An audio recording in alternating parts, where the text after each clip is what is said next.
This is where we do all of our seeding. We seed new seedlings here, and you can see some of our peppers are sprouting.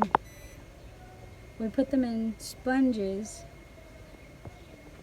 so that the seed can get fully saturated without drying out, and also without drowning. The sponges get dry enough so that the seeds can breathe, but they still hold enough water to be continually watered. So this is our seed station here at Connie's home.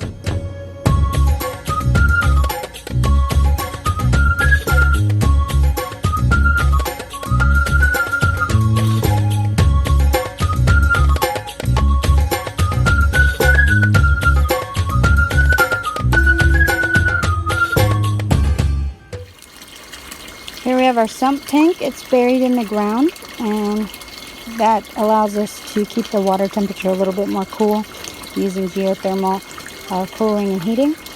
Our pump right now is on a float valve, so you can see the water draining, and that's coming from the DWC raft beds. As soon as the DWC raft beds drain all the way into the sump, that float valve will kick on.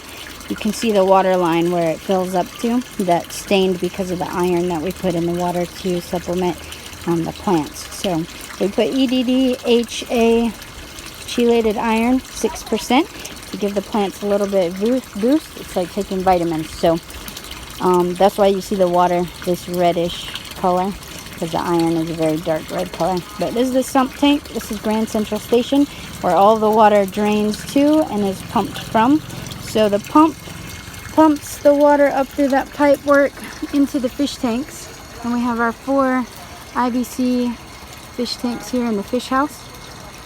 And once those fill up, then you can see this pipe, the water drains from the fish tanks with our solids lifting outlets, pulls all the fish poop into.